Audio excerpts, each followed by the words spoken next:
Gênesis capítulo 22. A irmã louvou o negócio do altar. Eu tô com esse negócio de confirmar, e confirmou. Eu vou falar de altar. Depende de que nível de altar que você seja ou vai querer ou queira construir. O importante é que você seja participante de construção ou de levante. Ou você precisa ser ou você precisa levantar. É isso que a gente precisa se adequar nisso. Às vezes você não precisa ser. Você é quem levanta o altar. Eu vou te falar, tem muita gente precisando de você para ficar de pé. Às vezes é você que precisa ficar de pé e alguém ainda não acordou que precisa ser um levantador de altares. Só para você entender, todo altar de Deus não é levantado como cerâmica, bloco por bloco. É pedra por pedra. Por isso que é difícil a gente se olhar e dizer, eu vou levantar o altar. Todo mundo diz bem assim, levanta o teu altar. Só que o altar sou eu, quem tem que se levantar é sua mão. Vamos falar? Gênesis 22. E aconteceu depois daqueles dias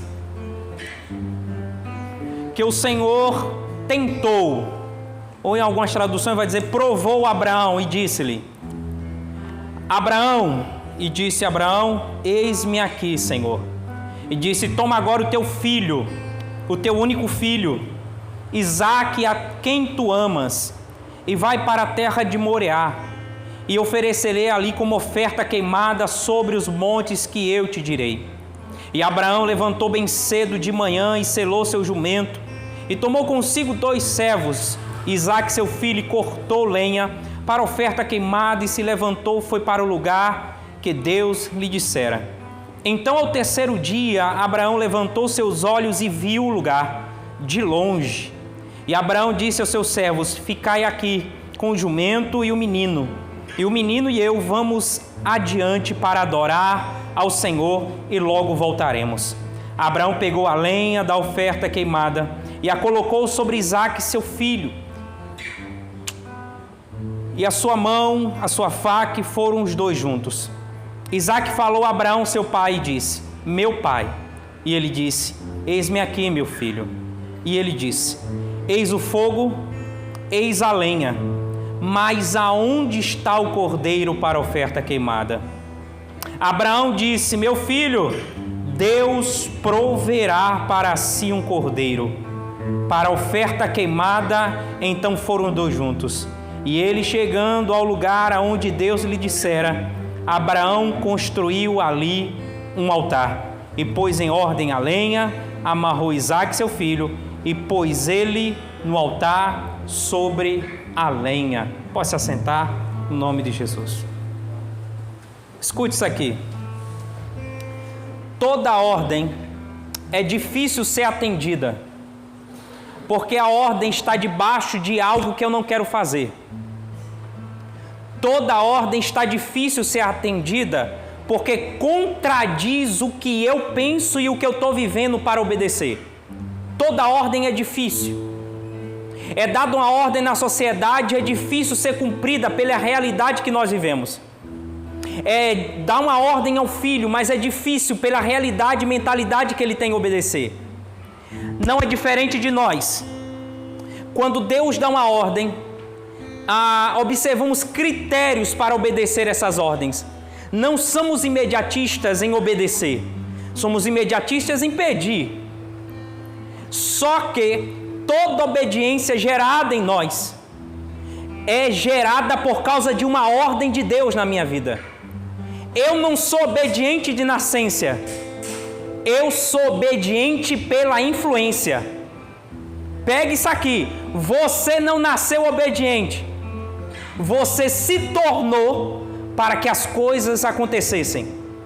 Porque se você não for obediente ao que você não pensa, mas o que Deus quer, você nunca conquistará o que Deus quer.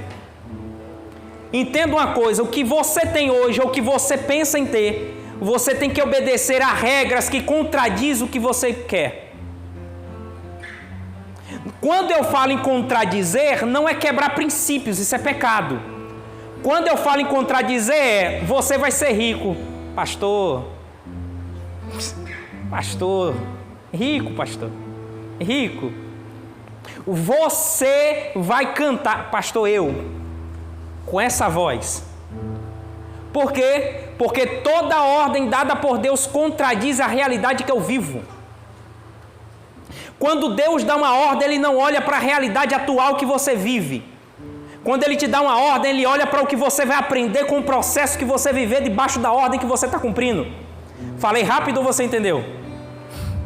Dá um gesto aí para não pensar que você foi embora. Entenda, você quando obedece, não obedece porque quer, mas quando obedece, tem o que você precisa.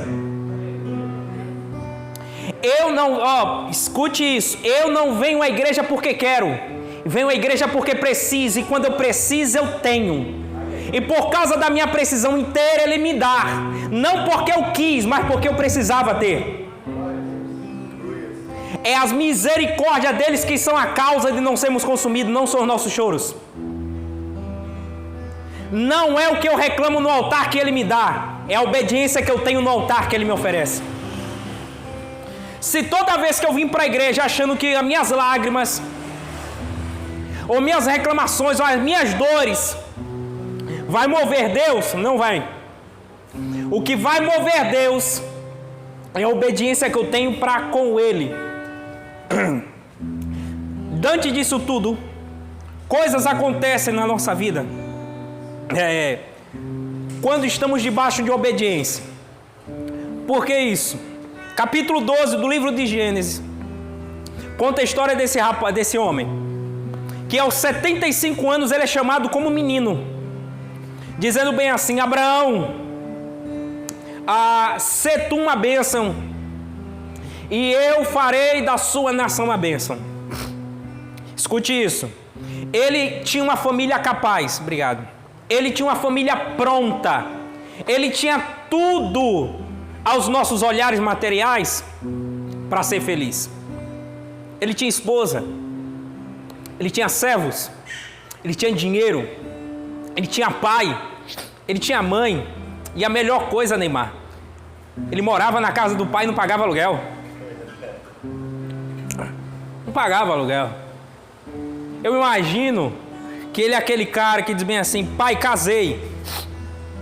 Casou, né? Novo. Aí disse: meu filho, fica aí, tem um cantinho aqui em casa. Você fica aí, quando você comprar seu apartamento, sua casa, você sai. Novo. 75 anos depois. Já pensou nisso? O cara casa novinho, 75 anos, sai da tua terra, da tua parentela. Sabe por quê? Porque não adiantou ter mulher. Você não constituiu sua vida. Não adianta querer coisas se você ainda não começou a escrever sua própria história. Coisas que você tem só participa da história dos outros. Coisa que você tem que participar da sua história. Se desligar do meio dos parentes não é deixar eles para trás. É deixar a história deles e começar a escrever a sua. A gente traduz dizer bem assim: sai da terra, sai da parentela, porque é 3 ordens aqui, tá? É terra, parentela e casa. Tem gente que sai da parentela, mas não sai da casa. Tem gente que sai da casa, mas não sai do meio do pai. E tem coisas que tem que seguir, porque senão vai ficar junto e você não vai contar a sua história. Ele se desliga pelígrino. Por que eu estou falando isso? Ele foi debaixo de uma ordem.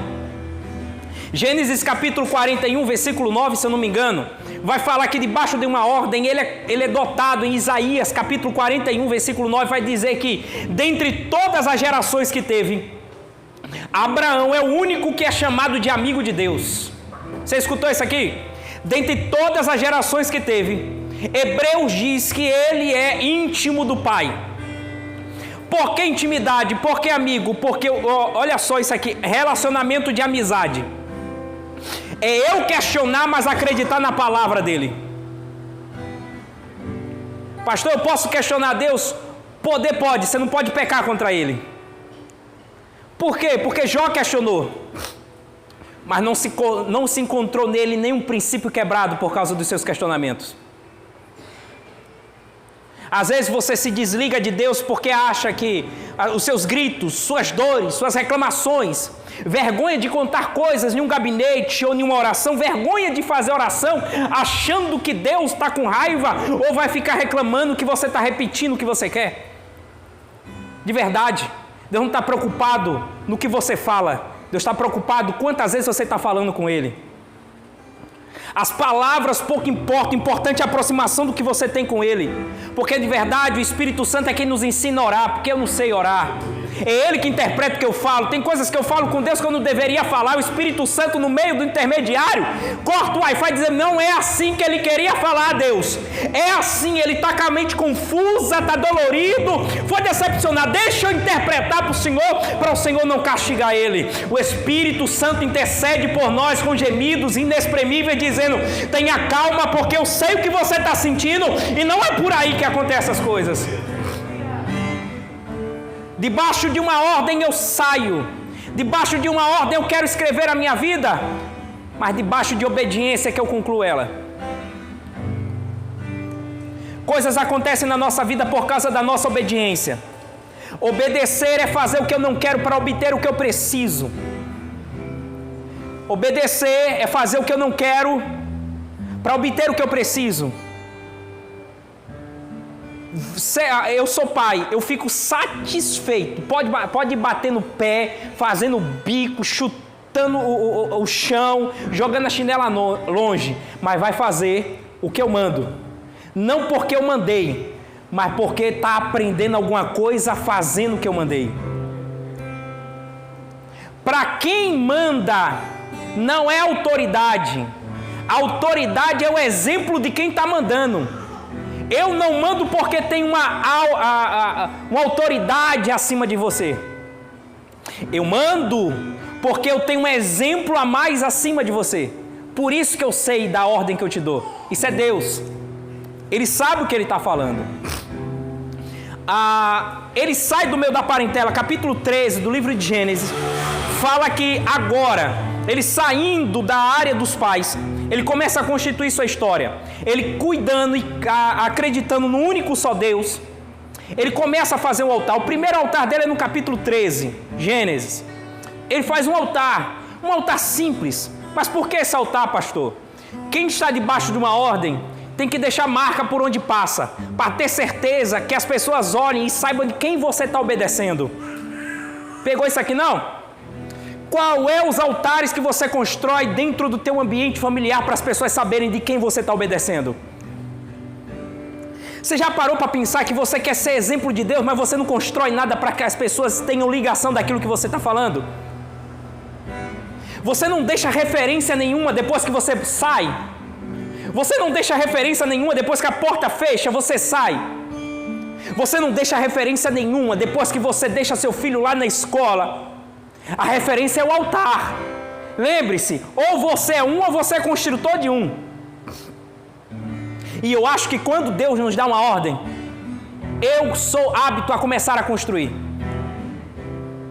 Não tenha dó de você porque você foi machucado, dolorido durante a caminhada, ou você está sofrido emocionalmente por causa de alguma coisa. Segundo o livro dos Reis, capítulo 19, vai falar de um altar no Monte Carmelo que estava destruído. Mas o versículo 30 e 31 vai dizer bem assim: depois dos profetas de Baal terem feito suas orações, o profeta se aproxima do altar que era do Senhor. Olha o texto. O altar foi destruído por profetas de Baal. Mas quando ele foi ser construído, o escritor nos esclarece dizendo: foi tocado porque não devia, foi mexido porque não devia, mas vai ser levantado porque merece. Sabe por quê? Porque ainda é do Senhor. Caiu, doeu, machucou, pecou, mas ainda é do Senhor. Foi dolorido, foi decepcionado, está doendo, mas ainda é do Senhor. Ninguém viu o que você passou, mas ainda é do Senhor. E tudo que é de Deus não fica no chão. Tem alguém para levantar. Oh, meu Deus. Eu sei, eu queria que você falasse isso para você mesmo agora. Fale para você mesmo: eu não vou ficar dessa maneira. Fale para você: eu não vou ficar dessa maneira. Fale, eu não vou ficar dessa maneira. Tem alguém vindo levantar algo que Deus começou e ainda não concluiu. Ei, se prepare, porque Deus vai levantar, vai enviar, mesmo que não possa tocar, mesmo que não possa abraçar. Tem alguém de Deus dizendo: eu vou levantar o altar que é do Senhor, porque o que é de Deus não fica esquecido e não fica para trás. É de Deus. Foi tocado porque não devia, fez o que não poderia, mas alguém levantou e disse: tem uma história. É alguém que cantou, é alguém que pregou, é alguém que aceitou Jesus como Salvador da tua alma. Você está lembrando de alguém assim? Então levante a mão, a sua oração é para ele. Vai levantar, porque é do Senhor. Vai. O texto diz que ele agora, voltando lá para Gênesis, ele faz um altar, simbolizando a marca, porque ele não mora naquele lugar. Ele não fica naquele lugar, ele não se estabelece, ele marca aquele lugar dizendo: alguém que acredita no Deus único, no Deus vivo, que dá ordem e obedece, passou por aqui. Para mim, um dos maiores altares que ele fez foi o capítulo 15, Gênesis capítulo 15. Veja se não é um altar grande, não é um altar grande de nome, é um altar grande de construção. O altar era tão grande, mas tão grande, que ele se cansou, meu pastor Daniel, ele se cansou e dormiu. Dormiu no altar, e quando ele acorda, Deus está passeando no meio do altar. Eu escutei um aleluia aqui, eu vou melhorar. O altar foi tão grande, mas tão grande, que ele se cansou de construir, mas quando ele acordou, tinha alguém passeando no meio do altar dizendo: eu recebo o que você fez para mim, eu recebo, ninguém viu e nem você viu, mas eu recebo o que você fez para mim. Eu recebo. Tem certas horas que eu quero que muita gente visite meus altares, mas peça para Deus essa madrugada: Deus, visita o meu altar. Não visita não, aceita a minha oferta nesse altar. Não foi falado aqui que é o altar, o Senhor dá, mas Ele dá, mas Ele quer algo em cima desse altar para que Ele venha e receba. Ele fez aquele altar. O capítulo 15 é onde ele está em parafusos. O capítulo 15 é onde Deus revela novamente e acende a promessa sobre a vida de um filho. O capítulo 18 ele ainda está cabisbaixo, dizendo: meu Deus. O capítulo 18 começa bem assim, do livro de Gênesis, diz bem assim: e no maior calor do dia, Abraão ainda está sentado na porta da tenda.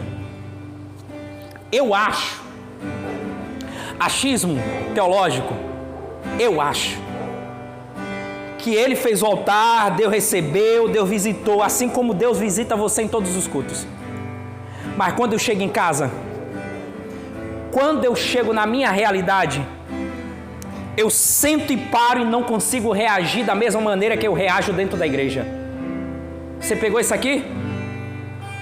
Você consegue reagir na mesma dimensão dentro da tua casa que você reage dentro da igreja? Como, pastor? A mesma fé que você escuta o pastor pregando é a mesma fé que você usa dentro da sua casa.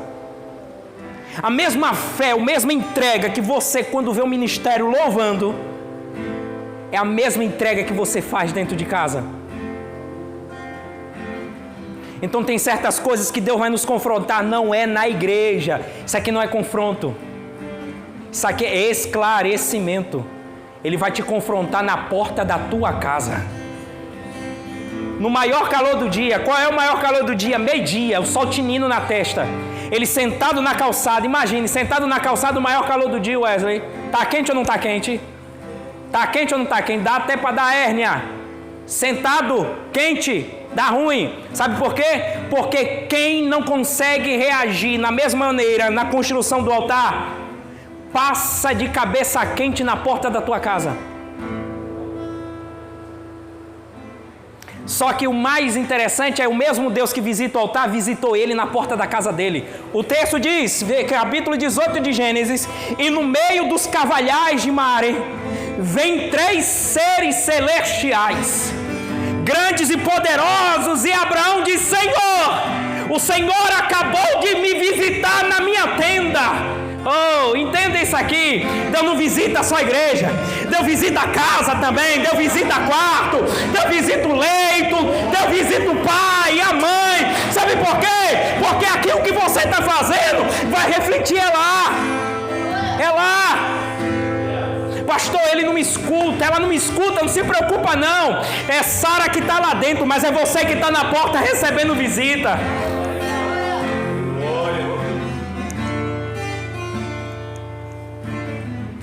A gente chega no capítulo 21. Isaac nasce. Só que já tinha dado um destrambelho no capítulo 18, de Sara ser apressada demais, gente, um brasileiro, e deu um filho da vizinha, da empregada. Tudo bem, é sangue, faz parte, mas não é esse que eu te prometi. Porque Deus tem sempre um GPS. Errou o caminho, mas a mulher do GPS diz: reformulando a rota. Errou a entrada, mas eu vou reformular a rota. Perdido você não fica.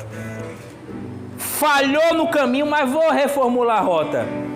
Então Deus me perdoa, perdoar já perdoou desde o momento. O problema é que reformulou a rota, mas você está em atraso por causa disso. Entenda, toda vez que você dá seu jeito, você atrasa. E quando você atrasa, você começa a viver as promessas de Deus em câmera lenta. Slow motion. Já passou? Na minha época, fita cassete, não era Netflix não, fita cassete. Onde a gente ia lá na locadora, 10 anos ia lá na locadora assistir Rei Leão. Aí passava o slow motion, bem devagarzinho. É assim que a gente vive quando a gente quer dar jeitos. Pode acontecer, mas você vê gente acontecendo mais rápido do que você. Escute isso. O capítulo 22 começa agora com um pedido, outra ordem. O capítulo 22 revela toda a trajetória. Com quantos anos ele tinha quando Deus chamou? 75, não é isso? Acho que é isso. Com quantos anos ele teve Isaac? Com 100 anos. Quantos anos, Neymar, se passaram? 25 anos. 25 anos esperando uma palavra dizendo: vai ter um filho.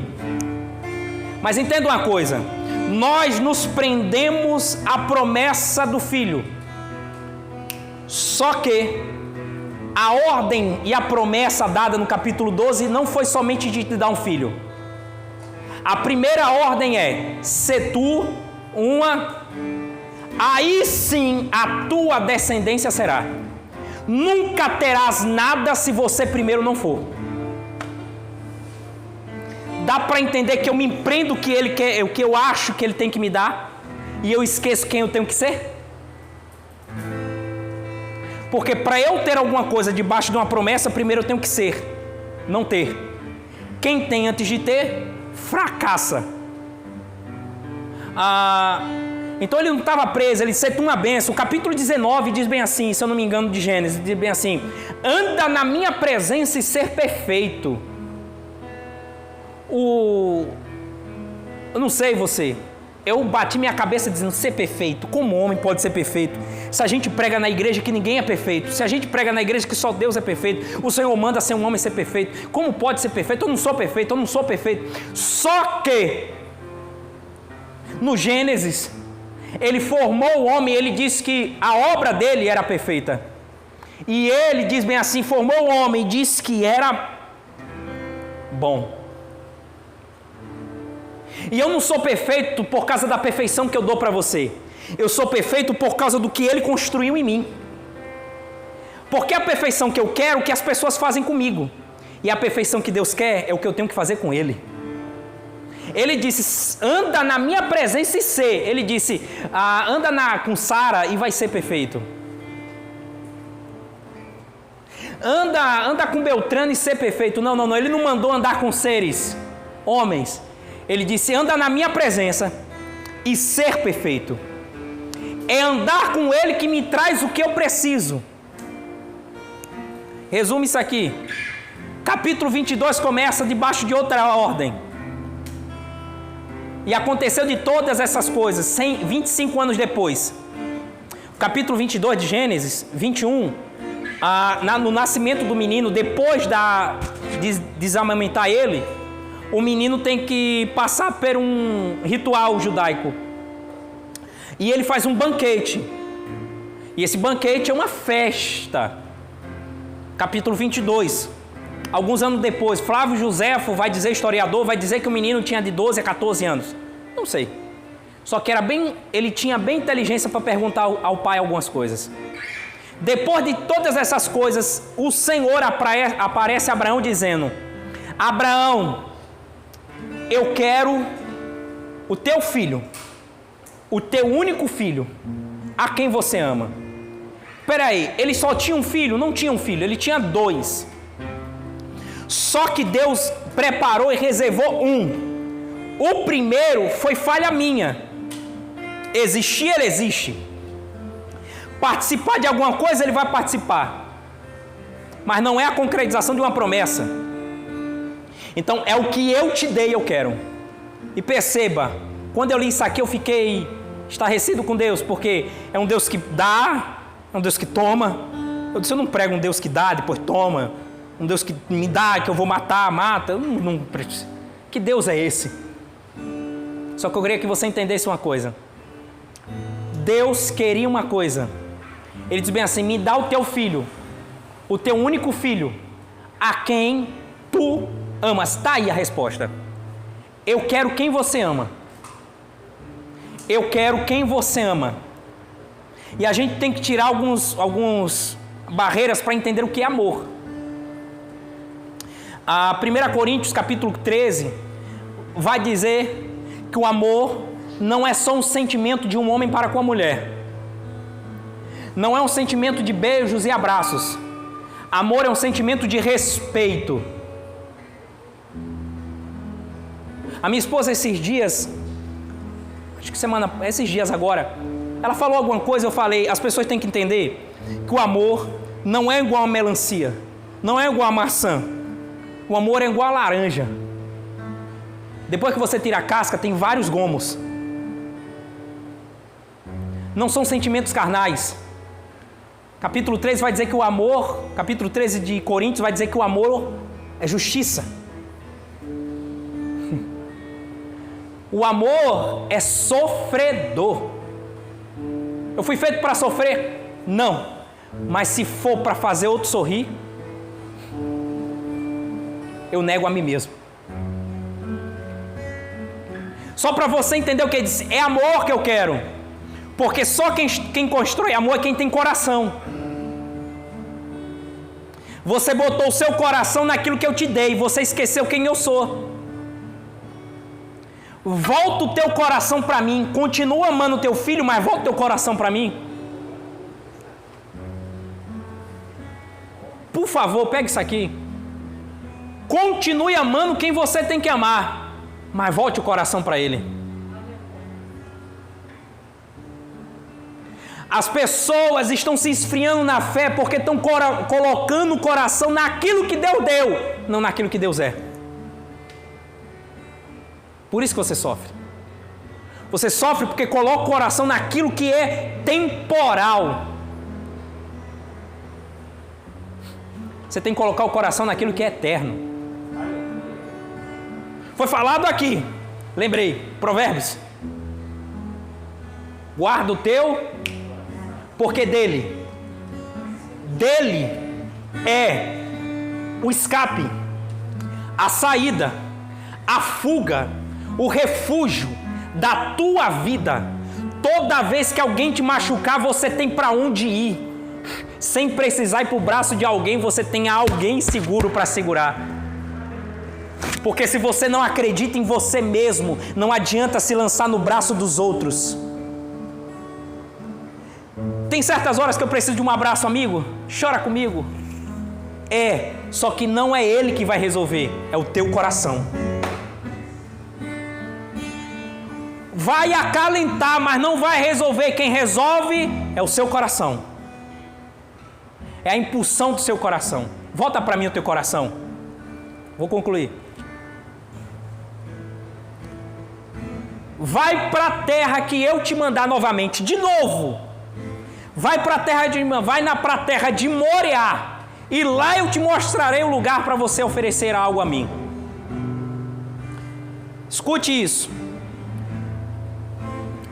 Toda a terra que Deus dá ordem de eu ir, eu sou um que já fiz isso. Não sei se tem outro aqui. Eu já questionei muito. Ordem de Deus me mandando para ir para lugares. Por quê? Porque eu estou muito confortável. E olhe que eu sei o que é trocar de lugar. Eu sou de Sergipe. Nordestino, tutano.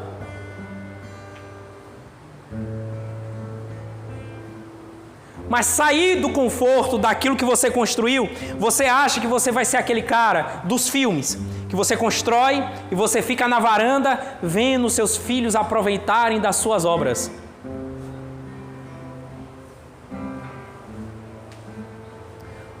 Tem coisas que você fará e não verá, mas alguém agradecerá sem você saber. Só que eu preciso ter a contribuição das pessoas dizendo, ele está aqui quem fez. Não. Sobe. Tem coisas que eu tenho que estar disposto a obedecer.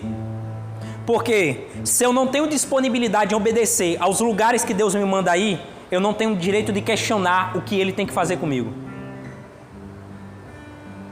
Eu tenho que ter disponibilidade aonde Deus quer que eu faça, aí sim eu aprenderei.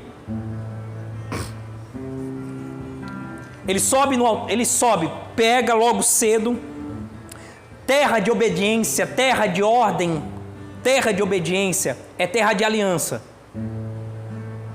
Abraão tinha muitos servos, mas só 2 ele chamou. A aliança, ele sabia com quem ele ia contar para saber subir, descer e as pessoas estariam no mesmo lugar. Terra de obediência, terra de aliança. Ele sobe. A terra é vasta, porque o monte não é Monte Moriá, a terra é Moriá. O monte, só chegando lá para Deus disser. Escute isso, eu concluo. E a gente ora. Eu preciso ir para os lugares que Deus quer. Mas eu preciso subir no lugar que Ele quer. Não adianta estar no lugar certo e subindo na montanha errada. Eu, novo convertido, era aquela metralhadora que eu queria fazer tudo.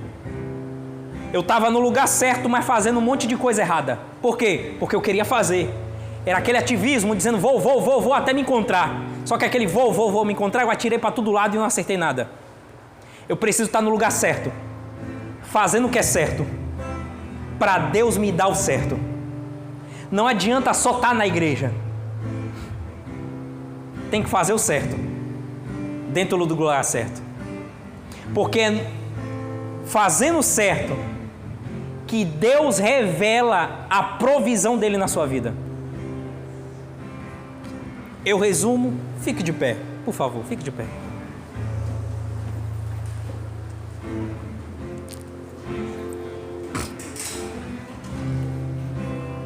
Eu queria que você colocasse a mão no teu coração agora.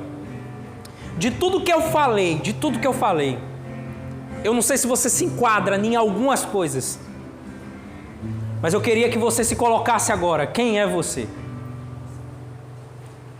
Você é o altar que precisa ser construído? Ou você é alguém que está cansado porque não está vendo os resultados daquilo que você está construindo? Sabe por que você não consegue ver os resultados daquilo que você está construindo? Porque você só está no lugar certo, você não subiu na montanha certa. Você tem que subir na montanha certa daqui para frente.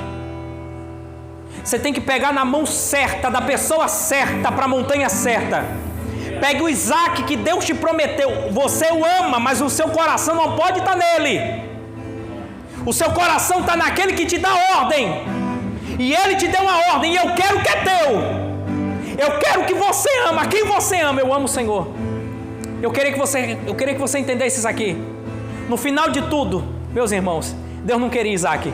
Deus queria Abraão de volta no altar. Deus não quer Isaac. Deus quer Abraão de volta, fazendo o que ele começou a fazer. Você parou sim, você não é mais o mesmo.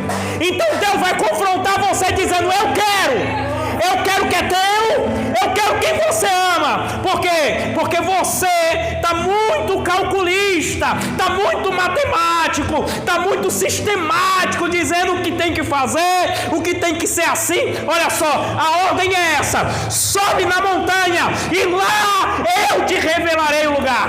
Vem para o desafio para se encontrar. Não é você quem vai encontrar a montanha, é Deus que vai revelar a montanha para você quando você obedecer.